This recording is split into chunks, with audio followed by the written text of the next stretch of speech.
les bendiga, hermanos. Saludos a todos.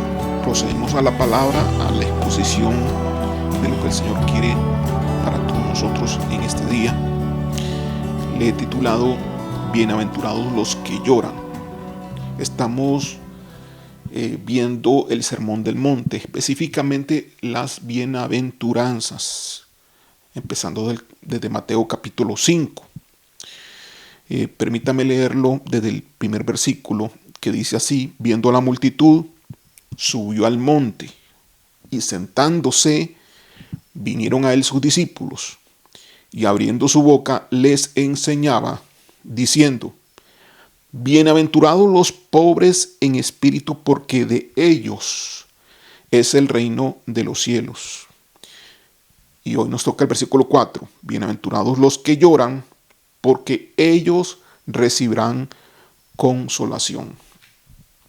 Todas las cualidades de las 8 bienaventuranzas que están desde el versículo 3 hasta el versículo 11 de Mateo capítulo 5 son definitivamente espirituales y no materiales. Son cualidades que el mundo natural, en el mundo físico, no son alabadas y que no implican para el ser humano gozo, ni felicidad, ni éxito. No es el estándar conforme el mundo define a una persona exitosa o feliz. Jesús les llama, sin embargo, exitosos a estos. Les llama bienaventurados, macarios en griego. Sumamente dichosos, plenos, felices. Así que Jesús les dice: ustedes son felices si tienen estas cualidades. Se es feliz no por tener en sí la cualidad, como por ejemplo el ser pobre, no parece nada atractivo, y el llorar, que es lo que nos toca el día de hoy, tampoco. Pero no por tener esa cualidad, sino por lo que produce el tenerlas. Son felices y bienaventurados porque son recompensados por Dios. Estas son cualidades que tienen todos aquellos que son verdaderos hijos de Dios. Ahora, puede ser que una persona esté en proceso de crecimiento y desarrollo, porque ser hijo de Dios, en el pleno sentido de la palabra, implica muchas cosas. Si usáramos una vara de medir, definitivamente que muchos posiblemente no calzaríamos. No seríamos catalogados como hijos de Dios, más por la fe en Jesucristo sabemos que somos hijos, pero tenemos que estar en el proceso de formación para llegar a tener estas cualidades.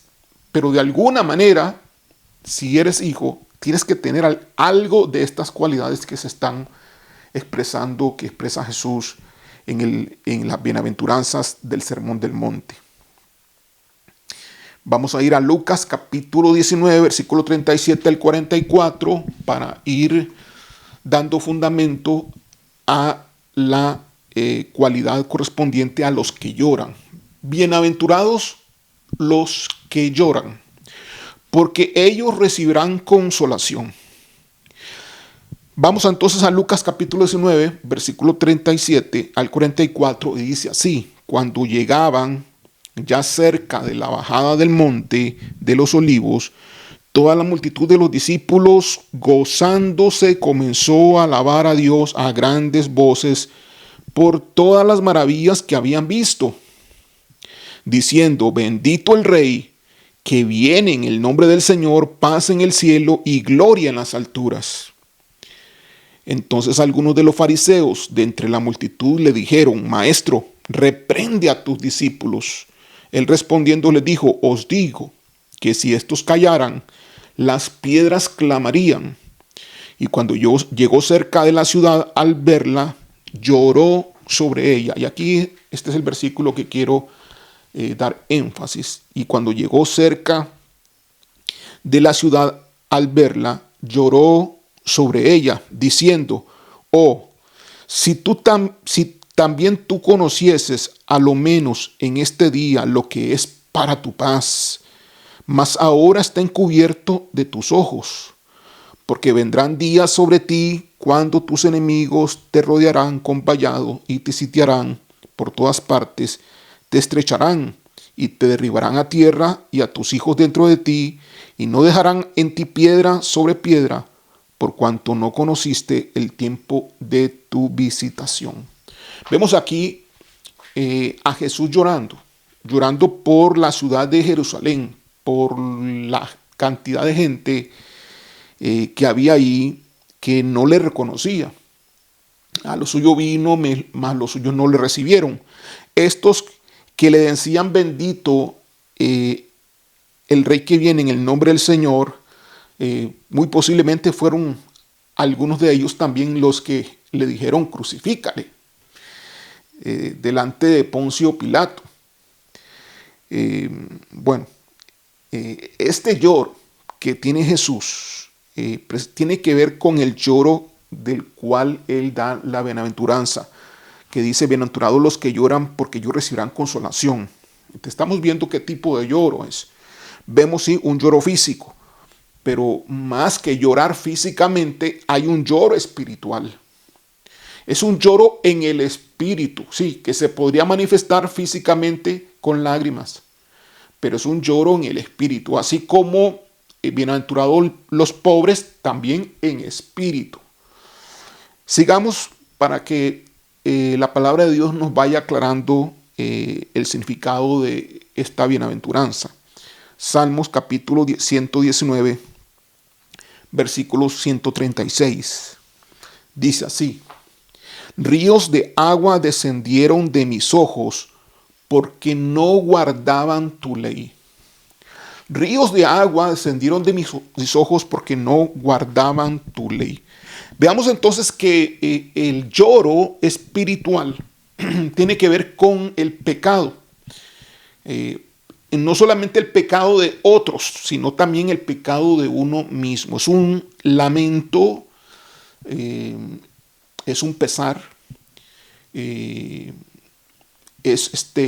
una lástima para la persona que está expresando ese lloro, y es un dolor de alguna manera lo que está sintiendo, es un sufrimiento también. Ezequiel capítulo 9, versículo 4, dice así: y le dijo Jehová: pasa por en medio de la ciudad, por en medio de Jerusalén, ponles una señal en la frente a los hombres que gimen y que claman a causa de todas las abominaciones que se hacen en medio de ella. Veamos aquí entonces personas que claman y gimen, que es un lloro espiritual. Filipenses capítulo 3, versículos 17 al 19, dice así: hermanos, sed imitadores de mí, y mirad a los que así se conducen según el ejemplo que tenéis en nosotros. Porque por ahí andan muchos, de los cuales os dije muchas veces, y aún ahora lo digo llorando, que son enemigos de la cruz de Cristo, el fin de los cuales será perdición, cuyo Dios es el vientre, y cuya gloria es su vergüenza, que solo piensan en lo terrenal. Veamos aquí entonces a Pablo llorando por aquellos que son enemigos de la cruz de Cristo. Esdras capítulo 10, versículo 1. Mientras oraba Esdras y hacía confesión, llorando y postrándose delante de la casa de Dios, se juntó a él una muy grande multitud de Israel, hombres, mujeres y niños, y lloraba el pueblo amargamente, llorando por sus pecados, haciendo confesión de sus faltas. Ese es el lloro espiritual. Veamos 1 Corintios capítulo 5, versículo del 1 al 2. Vamos a verlo en las dos versiones, Reina Valera 1960 y Nueva Traducción Viviente. Dice así la Reina Valera 1960, 1 Corintios capítulo 5, versículo 1 y 2. De cierto se oye que hay entre vosotros fornicación, y tal fornicación cual ni aún se nombra entre los gentiles, tanto que alguno tiene la mujer de su padre, y vosotros estáis envanecidos. ¿No debierais más bien haberos lamentado para que fuese quitado de en medio de vosotros el que cometió tal acción. Entonces vemos aquí el lamento es el lloro espiritual, sí, que se puede traducir en un lloro físico. En la Nueva Traducción Viviente, los mismos versículos dicen así: me cuesta creer lo que me informan acerca de la inmoralidad sexual que hay entre ustedes, algo que ni siquiera los paganos hacen. Me dicen que un hombre de su iglesia vive en pecado con su madrastra. Ustedes están muy orgullosos de sí mismos. En cambio, deberían estar llorando de dolor y vergüenza y echar a ese hombre de la congregación. Gloria a Dios. Bueno, son versículos que no necesitan explicación. Vemos el llorar acá por una situación de pecado que está sucediendo, por una afrenta, pero también por un pecado dentro de la iglesia. Que en vez de estar envanecidos, los corintios deberán estar llorando por el dolor y la vergüenza de un mal testimonio en la iglesia. Apocalipsis capítulo 7, versículo del 9 al 17. Apocalipsis capítulo 7, del versículo 9 al 17, dice así: después de esto miré, y he aquí una gran multitud, la cual nadie podía contar, de todas naciones y tribus y pueblos y lenguas, que estaban delante del trono y en la presencia del Cordero, vestidos de ropas blancas y con palmas en las manos. Y clamaban a gran voz diciendo: la salvación pertenece a nuestro Dios que está sentado en el trono y al Cordero. Y todos los ángeles estaban en pie alrededor del trono y de los ancianos y de los 4 seres vivientes, y se postraron sobre sus rostros delante del trono y adoraron a Dios, diciendo: amén. La bendición y la gloria, la sabiduría y la acción de gracias, y la honra y el poder y la fortaleza sean a nuestro Dios por los siglos de los siglos. Amén. Entonces, uno de los ancianos habló diciéndome: estos que están vestidos de ropas blancas, ¿quiénes son y de dónde han venido? Yo le dije: Señor, tú lo sabes. Y él me dijo: estos son los que han salido de la gran tribulación y han lavado sus ropas y las han emblanquecido en la sangre del Cordero. Por esto están delante del trono de Dios y les sirven de día y de noche en su templo. Y el que está sentado sobre el trono extenderá su tabernáculo sobre ellos.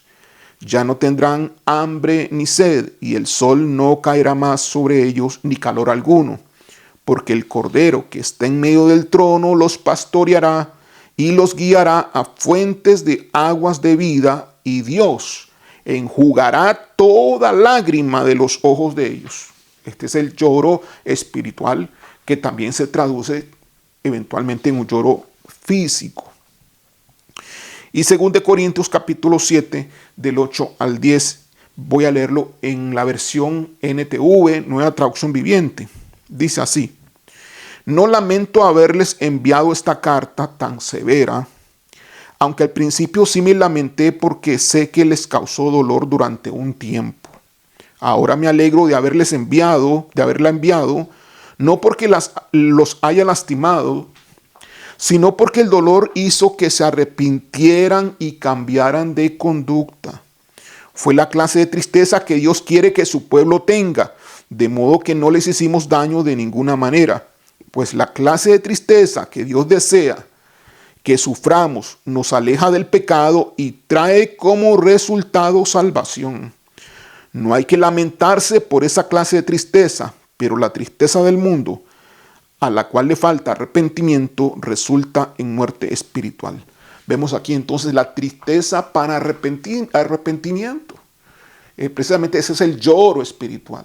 Cuando estamos arrepentidos, acongojados, estamos desconsolados en nuestro corazón por lo que hemos hecho, por la falta que le hemos cometido a nuestro Dios, y nos sentimos mal, no nos sentimos bien, sufrimos en ese momento y decimos: oh, ¿por qué cometí tal pecado? Y nos sentimos muy mal por ofender a nuestro Padre eterno. Ese es el lloro espiritual, del cual dice Mateo capítulo 5, versículo 4, bienaventurados los que lloran. ¿De qué lloran? Por sus pecados y por los pecados también de otros. Se llora por el lamento, ¿sí?, de la pecaminosidad. Y los que lloran serán consolados con lo único que puede aliviar esa congoja, que es el perdón gratuito de Dios. Como dice Apocalipsis, sí, Dios enjugará toda lágrima de los ojos de ellos. Sigamos viendo lo que dice aquí Pablo. Y Pablo ejemplifica muy bien y lo describe de una forma excelente cómo se siente un verdadero hijo de Dios cuando peca. Vamos a ir a Romanos capítulo 7, versículo 18. Dice así: y yo sé que en mí, dice Pablo, esto es, en mí, carne, no mora el bien. Porque el querer el bien está en mí, pero no el hacerlo. El querer está en mí, pero no el hacerlo. Aquí Pablo está describiendo una situación que él vive. Veamos el siguiente versículo, Romanos capítulo 7, versículo 19. Porque no hago el bien que quiero, sino el mal que no quiero, eso hago. Y ahora vamos a Romanos capítulo 7, unos versículos más adelante, de versículo 24 al 25, dice así: miserable de mí. Y aquí se lamenta Pablo con tal angustia y tal desesperación, pues obviamente que es producto de un lloro espiritual. Miserable de mí, ¿quién me librará de este cuerpo de muerte?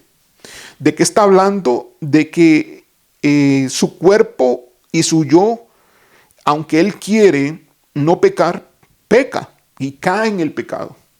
Miserable de mí, ¿quién me librará de este cuerpo de muerte? Entonces él está en una situación en la cual él se siente miserable porque ha tratado múltiples veces de poder vencer ese acto de pecaminosidad y no ha podido. Entonces él se considera miserable y es un lloro, es un sufrir. Y después dice en versículo 25: gracias doy a Dios por Jesucristo Señor nuestro, porque es a través de Jesús en su sacrificio que nosotros vivimos bajo su gracia y podemos nosotros llegar a pedir perdón cuantas veces le hemos fallado, y Él nos limpia de todo pecado. Es el Cordero que quita el pecado y la mancha de aquellos que humildemente se acercan a Él confesando sus pecados. Más adelante, en Romanos capítulo 8, un capítulo después, versículo 23, veamos que también hay un gemir, hay un lloro también de la persona del Hijo de Dios. Dice así, cuando hablando Pablo de que gime la naturaleza y que está gimiendo para la manifestación de los hijos de Dios, también dice que no solamente la naturaleza gime. Romanos capítulo 8, versículo 23 dice así: y no solo ella, o sea, no solo la naturaleza, sino que también nosotros mismos, que tenemos las primicias del Espíritu, nosotros también gemimos dentro de nosotros mismos, esperando la adopción, la redención de nuestro cuerpo. Es decir, nosotros hay un gemir, hay un lloro espiritual por ser totalmente redimidos, esperando la redención completa de nuestro cuerpo, el día en que estemos frente a frente, cara a cara con nuestro Señor Salvador y con nuestro Dios.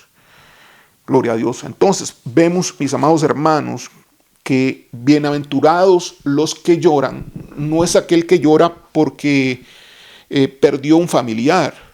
No es aquel que llora porque no puede pagar la luz eléctrica en su casa. No es aquel que llora porque tiene problemas financieros. No es aquel que llora porque está en una situación difícil en su familia. No, es aquel que llora por arrepentimiento, por su pecaminosidad. Y si no es de él, es la de otros. Pero primeramente, para no llorar por otros, hay que llorar por uno mismo. Entonces, dichosos, dice el Señor, felices los que lloran. ¿Por qué felices? Porque recibirán consolación. Ahí está la recompensa. Serán felices porque recibirán la consolación. Así como se dijo, felices los pobres en espíritu, sí, los que están necesitados, los que saben que no dependen de ellos mismos, que ellos no pueden, que necesitan de Dios. Felices los pobres en espíritus, porque de ellos es el reino de Dios. Ahí está la felicidad, ahí está el éxito. El éxito está allí. Mira, mi amado hermano, no midas el éxito si tú eres un hijo de Dios conforme el mundo lo mide. Aquí en este planeta Tierra, no estamos nosotros llamados para ser exitosos humanamente. Estamos llamados para ser exitosos desde el punto de vista de cómo lo mira Dios, no de cómo lo mira el mundo. Sí, que Dios puede bendecir y que Dios te puede poner en lugares tales que el mundo diga que tú eres una persona dichosa a los ojos del mundo, es una cosa. Pero no es del interés primordial de Dios ese. Eso sería una bendición del Señor para cumplir algún propósito de Él y de recompensar el hecho de que tú te acerques a Él y le ames. Definitivamente, aquellos que le aman pues estarán a la cabeza y no serán cola a nivel del mundo. Sí, pues no serán los más millonarios del planeta Tierra, porque no se busca el dinero, sino que se busca el bendecir a otros, que lo que tengamos sea para bendecir a otros y no para nosotros mismos. Si tú tienes un deseo para ti mismo, un deseo de egoísmo, un sentimiento ególatra de simplemente satisfacerte a ti mismo con lo que tienes. Y lo podemos ver en lo poco, ¿no? Si teniendo poco no das a otro, si teniendo poco no ofrendas ni diezmas, si teniendo poco no te das, no eres liberal, es que tengo poco. Bueno, pero si teniendo poco no eres así, difícilmente teniendo más. Como dice el Señor, si me eres fiel en lo poco, en lo mucho te pondré. Pero no es el propósito de Dios primordial, no es definitivamente que tú seas exitoso a como el mundo lo ve, sino que tú seas exitoso a la manera de cómo Dios lo ve. Y Dios dice, aquellos que son pobres en espíritus son exitosos y son dichosos porque son del reino de los cielos. Y aquellos que lloran son dichosos y exitosos porque reciben la consolación, el perdón del Padre de todos sus pecados. Qué bendición, qué alegría, qué gozo podemos nosotros recibir cuando tenemos estas cualidades. Sí, reflejan el carácter de alguna manera de los hijos de Dios. Todo hijo de Dios tiene que estar experimentando algo de lo que estoy hablando en este día. Si tú eres uno de aquellos que no ha experimentado la pobreza en espíritu, ni ha experimentado el lloro, es muy probable y seguro de que no seas un hijo de Dios verdadero. Requieres arrepentirte, requieres una conversión genuina realmente delante de Dios. Requieres entregar tu corazón y arrepentirte de verdad. Tienes que pídele al Espíritu Santo para que te dé convicción de pecado en tu vida, de lo malo que es eso, ante un Dios justo y santo, de cómo lo hemos ofendido y qué es lo que Él quiere de ti. Y acércate con humildad delante de Él, reconociendo, sí, de que no mereces nada, siendo pobre en espíritu, y reconociendo de que